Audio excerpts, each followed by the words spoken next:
Sir నమస్కారం sir. నమస్తే.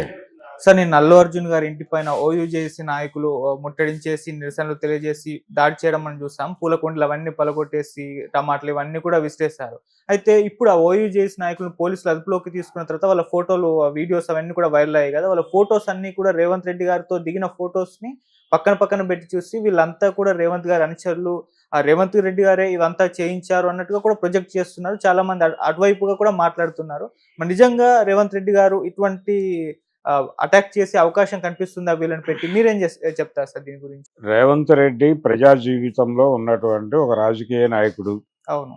ఏ సందర్భంలోనైనా ఇప్పుడు ఓయూజేఏసీ అనేది కూడా పొలిటికల్ ప్రాక్టీస్లో ఉన్నటువంటి ఒక ఆర్గనైజేషను. తెలంగాణ ఉద్యమ కాలంలో చాలా యాక్టివ్ రోల్ ప్లే చేసినటువంటి సందర్భాలు ఉన్నాయి. అవును. ఏదో ఒక సమయంలో అన్ని రాజకీయ పక్షాల వాళ్ళతోనూ వాళ్ళు కలిసి ఉండొచ్చు, ఫోటోలు దిగి ఉండొచ్చు, ఆ ఫోటోలు అవైలబుల్గానే ఉండొచ్చు. దాన్ని తీసుకొచ్చి ఇది రేవంత్ రెడ్డి చేయించాడు అని ఆరోపించడం అనేది కొత్త వివాదానికి తెరతీయటం. ఓకే. ఇప్పుడు ఆల్రెడీ అసెంబ్లీలో మాట్లాడిన దాని మీద మీరు ప్రెస్ మీట్ పెట్టి ఒక గందరగోళం క్రియేట్ చేశారు. ఇప్పుడు ఇలాంటి పని చేయటం ద్వారా ఇంకొక గందరగోళానికి తెరదీస్తున్నారు. ఓకే. ఇప్పటికైనా ఈ యాక్టివిటీ మానేసి వాళ్ళు రేవంత్ రెడ్డిని కలిసి ఉండొచ్చు, రేవంత్ రెడ్డితో 100 సార్లు మాట్లాడి ఉండొచ్చు. అది తెలంగాణ మూవ్మెంట్ జరుగుతున్న టైంలోనో, ఆ తర్వాత ఎప్పుడోనో, లేకపోతే బీఆర్ఎస్ మీద వ్యతిరేకతతోనో కాంగ్రెస్ పార్టీ నాయకుడిని కలవటం తప్పే ఉంది. జేఏసీ వాళ్ళు ఒకే ఏరియాలో ఉన్నారు కదా, ఇద్దరు రాజకీయ రంగంలోనే ఉన్నారు, వాళ్ళు ఒకరినొకరు కలుస్తారు. అది పెద్ద విశేషంలాగాను. ఇప్పుడు ఏదో సందర్భంలో చంద్రబాబు నాయుడు గారు ఒక ప్రాంతానికి వెళతాడు, లేకపోతే పవన్ కళ్యాణ్ వెళ్తాడు, ఏదో ఒక ప్రాంతానికి పర్యటనకు వెళ్తాడు. ఆ సందర్భంగా అక్కడ ఉన్న వాళ్ళు ఎవరో ఫోటోలు దిగుతారు, ఒక కెమెరా వాడితో పురమాయించుకుని వెళ్ళి నిలబడతారు, ఫోటోలు దిగుతారు. ఆ ఫోటోలో ఉన్నటువంటి వాళ్ళలో ఎవరో ఒకడు ఆ తర్వాత ఒక సెన్సేషనల్ క్రైమ్ చేస్తే ఆ క్రైమ్ చేసిన వాళ్ళకి ఈ సెలబ్రిటీకి మధ్యలో బంధుత్వం ఉంది, వీళ్ళే వాళ్ళని చేయించాడంటే ఎలా ఉంటుంది? అలాంటిదే ఇది కూడా. ఇప్పుడు ఆ మధ్య నేను ఏదో పని మీద విజయవాడ సెక్రటేరియట్కి వెళ్ళాను, అక్కడ హోమ్ మినిస్టర్ గారిని కలిసాం. అక్కడ ఒక వ్యవస్థ ఉంది, మనకు తెలియదు. ఫోటోలు తీసేస్తున్నారు, ఫోటోలు తీసేవాడు. నేను ప్రెస్ వాళ్ళేమో అనుకున్నాను. ప్రెస్ మాత్రమే కాదు, వాళ్ళ పిఆర్ఓలు కూడా ఉంటారు కొంతమంది. ఫోటో అంటే ఎవరు వచ్చారు అనేది వాళ్ళ రికార్డు కోసం ఫోటోలు తీసుకుంటారు. ఆ ఫోటోల్లో నా వెనకాల చాలామంది నిలబడి ఉన్నారు. అందులో ఎవరైనా ఒక క్రైమ్ చేసుంటే ఈ క్రైమ్ గురించే వాళ్ళందరూ మాట్లాడుకుంటున్నారు అక్కడ కూర్చుని అని ఆ ఫోటో మీద ఒక వ్యాఖ్యానం చేస్తే మేమందరం కూడా ఇన్వాల్వ్ అవుతాం కదా దానిలో. అందులో ఎక్కడో ఒక మూల నిలబడ్డ అతన్ని ఒక రౌండ్ చేసి, ఇదిగో ఇతను ఇక్కడ ఉన్నాడు, వీళ్ళందరూ కలిసే ప్లాన్ చేశారని స్టోరీ వేయొచ్చుగా, వేయటానికి స్కోప్ ఉంది కదా. అవును. అంతే, అదే చేస్తున్నారు వీళ్ళు. ఇది చేయటం ద్వారా రేవంత్ రెడ్డి దాడికి ప్రేరేపించాడు, రేవంత్ రెడ్డి దాడి చేయించాడని మాట్లాడితే మరికొంత పరిస్థితిని జటిలం చేసుకోవటమేగా. మీరు సానుకూలపరుచుకున్నది ఎక్కడ? రాంగ్ ఇన్ఫర్మేషన్ ఇస్తున్నారు పోలీసులు సీఎంకి అని మీరు మాట్లాడారు ప్రెస్ మీట్ పెట్టి. వాళ్ళు రాంగ్ ఏం కాదు, ఇదిగో ఇది ఫ్యాక్ట్స్ అని వీడియో సహిత ప్రెస్ మీట్ పెట్టి ప్రపంచం ముందు నుంచోబెట్టారు. అవును. నేను థియేటర్ దగ్గరికి సైలెంట్గా వెళ్ళాను అని చెప్పింది ఏమిటి? థియేటర్ దగ్గరికి నేను సైలెంట్గా వెళ్ళాను, జనం బాగున్నారు, మీరు ఒకసారి ఆ తలుపు తీసి చేయిస్తే తప్పుకుంటారు, మీరు లోపలికి వెళ్ళిపోవచ్చు అని చెప్పారు పోలీసులు. అందుకని ఆ టాప్ పైన చెయ్యి పైన అని చెప్పాడు ఆయన. అదే కదా చెప్పింది వారు. అవును. కానీ నిన్న వీడియోలో మనం ఎక్కడి నుంచి చూసాం? సప్తగిరి థియేటర్ ఎదురుకొండ నుంచి ప్రొసెషన్ నడిచినట్టుగా చూసాం, రోడ్ షో అది. అదే కదా మాట్లాడింది రేవంత్ రెడ్డి. దాన్ని మీరు ఖండించడం కోసం హడావిడిగా ప్రెస్ మీట్ పెట్టి ఎందుకు టెన్షన్ పడ్డారు? మళ్ళీ ఇప్పుడు కొత్త వివాదం ఎందుకు రేపుతున్నారు? ఆపేయాలి కదా, ఇంకా వివాదాలు ఆపి వెళ్ళి సీఎంతో మాట్లాడుకుని పరిస్థితిని సానుకూలపరుచుకుంటే అయిపోతుంది కదా. ఎందుకు రెచ్చగొడుతున్నారు? మీరెందుకు సిచ్యువేషన్ని జటిలం చేసుకుంటున్నారు? అది మానుకోవాలి ముందు. నిన్న ఆయన సంయమనం పాటించాలి అందరూ అని చెప్పాడు అరవింద్ గారు. సంయమనం పాటించడం కాదు ఇక్కడ, కొంచెం కాన్షియస్గా ఉండి ఇప్పటి వరకు ఈ ఇన్సిడెంట్ ఇంత ప్రొలాంగ్ అయ్యి ఇప్పటికీ నడుస్తుందంటే వాళ్ళే కారణం. ఎవరు ఆపుతారండి? వెళ్ళి నేను కోమటిరెడ్డి వెంకటరెడ్డి అన్న మాట కరెక్ట్. అది ఎందుకు ఆపుతారు? మీరు ఇమ్మీడియట్గా హాస్పిటల్కి రష్ అయ్యేవాళ్ళు కదా. ఇప్పుడు సినిమా వాళ్ళు ఎవరు అక్కడికి వెళ్ళలేదు, మీ ఇంటికి వచ్చి మీకు పరామర్శ చేశారు తప్ప. అంటే జగపతి బాబు వెళ్ళొచ్చాడు, అవును ఆయన పర్సనల్ లెవెల్లో వెళ్ళొచ్చి ఉండొచ్చు, ఆయన పబ్లిసిటీ కూడా కోరుకోవాలా. అవును కానీ ఆయన మీద ప్రెజర్ పెట్టి నన్ను స్టేట్మెంట్ ఇప్పించారు అనుకుందాం. సినిమా వాళ్ళు ఎవరు కాదు, ఒక ఆయన వెళ్ళొచ్చాడని చెప్పుకోవడమా? మీ ఇంటికి వచ్చిన వాళ్ళందరూ అక్కడికి వెళ్ళారా లేదా అని అడిగితే ఏం చెప్తారు సమాధానం? చిరంజీవి గారు వెళ్ళలేదు కదా అక్కడికి పరామర్శకి, కనీసం ఓపెన్ గా ఒక మాట కూడా అనలేదు కదా ఆయన. రైట్ ఆర్ రాంగ్, సపోర్ట్ గాను అగైనెస్ట్ గాను ఒక స్టేట్మెంట్ ఇవ్వాలి కదా. ఎందుకంత సైలెంట్ గా ఉన్నాడు? అది ఇండస్ట్రీ పెద్ద ఆయన, ఇండస్ట్రీ సేవకుడిని అని చెప్తాడు ఆయన. కానీ ఆయన సేవకుడని చెప్పుకుంటాడు కానీ హంబుల్గా నిజానికి పెద్ద అని ప్రపంచం అంతా అంటోంది.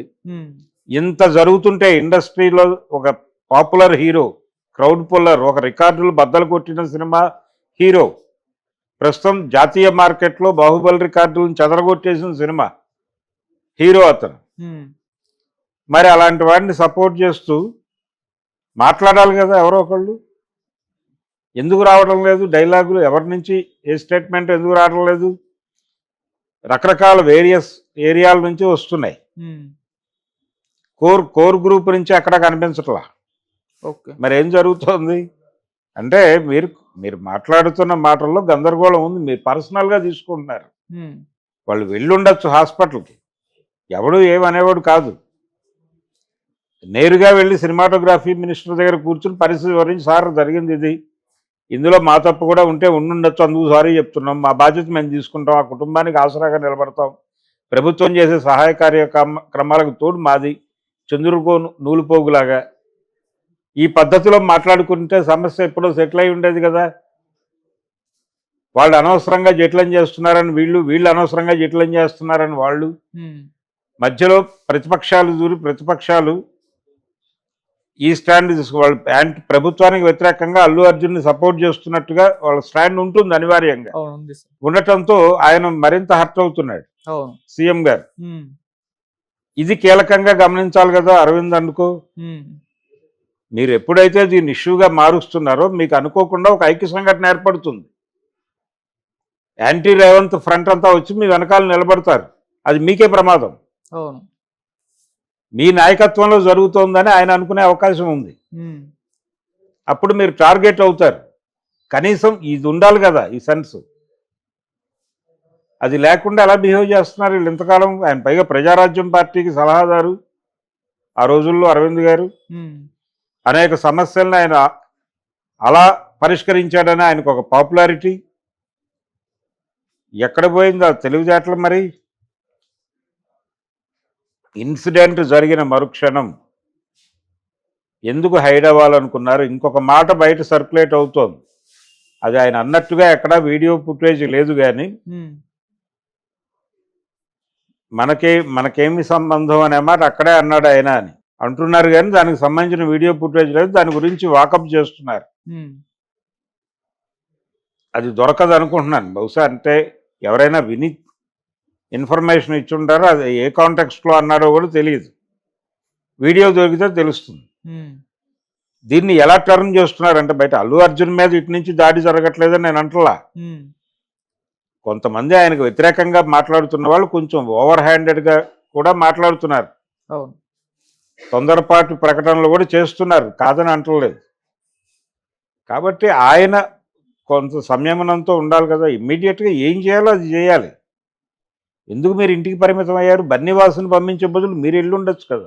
అయితే బన్నీవాసు చెప్పాడట, మీరు వస్తే ఇంకా రష్ అవుతుంది, ఇక్కడ ఇబ్బంది అవుతుంది, మళ్ళీ అలాంటి ఇన్సిడెంట్ రిపీట్ అవ్వచ్చు ఇక్కడ, మీరు సైలెంట్గా వెళ్ళండి, ప్రపంచానికి చెప్పకుండా. మీరు అల్లు అర్జున్ అనేది రివీల్ చేయకుండా మొత్తం గెటప్ మార్చేసుకుని వెళ్ళి లోపలికి వెళ్ళి సైలెంట్గా పలకరించేసి మాట్లాడి వీడియో తీసుకుని మీరు ఇంటికి వెళ్ళిన తర్వాత ఆ వీడియోని ప్రపంచం ముందు రిలీజ్ చేస్తుంటే ఎంత గ్రాండ్గా ఉండేది. ఎవరి ఫోన్లో వాళ్ళే చూసి ఆనందించేవాళ్ళు కదా ఇష్యూని. అది చేయకుండా మీరు ఆ ప్లానింగ్ చేయకుండా ఎంతసేపు ఇది అధికార ప్రతిపక్షాల్లా తయారైంది. అవును, వారు ఒక మాట అంటే వీరు ఒక మాట అంటంగా తయారైంది పరిస్థితి. ఇప్పుడు అల్లు అర్జున్ ఏమన్నా రాజకీయాల్లోకి రాబోతున్నాడా ఏమిటి గోళ అని మాట్లాడుతున్న వాళ్ళు కూడా తయారయ్యారు. ఉమ్, అంటే ఏమిటి పరిస్థితి? ఒకవేళ వెళితే పాన్ ఇండియా స్టార్ కాబట్టి ప్రైమ్ మినిస్టర్గా పోటీ చేయాలి ఆయన. ఆయన ముఖ్యమంత్రి స్థాయి దాటిపోయి చాలా కాలం అయింది. పుష్ప 1తోనే దాటేశాడు ఆయన సీఎం రేంజ్. ప్రస్తుతం అల్లు అర్జున్ది ప్రధాని స్థాయి ప్రస్తుతానికి. రేపు పొద్దున ఆయన అమెరికా ప్రెసిడెంట్ అయినా ఆశ్చర్యం లేదు. గ్లోబల్ మార్కెట్ కొల్లగొడుతున్నాం అంటున్నారు కాబట్టి ఉమ్, ఏదైనా జరగచ్చు, కాదని అంటల్లా. కానీ నిన్న జరిగిన ఇన్సిడెంట్ రేవతి మరణము అనే దాని మీద స్పందించాల్సిన పద్ధతిలో మీరు స్పందించలేదు. ఉమ్, వ్యవహారం చేయవలసిన పద్ధతిలో వ్యవహారం చేయటం లేదు. ఈ లోపాలకి తగిన మూల్యం చెల్లించుకుంటున్నారు వాళ్ళు. ఉమ్, వాళ్ళ ఆర్గ్యుమెంటే కరెక్ట్ కావచ్చు. రేపు పొద్దున వాళ్ళ దగ్గర ఉన్నటువంటి డబ్బులకో మరో దానికో ఎవరో ఆశపడి ఏదైనా వాళ్ళకి ఫేవర్గా ఈ కేసుల్లో వాళ్ళకి అనుకూలమైనవి రావచ్చు. కానీ ఉమ్, యాజ్ ఇట్ ఈస్గా ఈ రోజు ఉన్న కండిషన్స్ ప్రకారం అయితే ఇప్పుడు ఉన్నటువంటి పరిస్థితుల్లో చూస్తే మాత్రం కొంత ఇబ్బందికరమైన పరిస్థితి అది. ఓకే.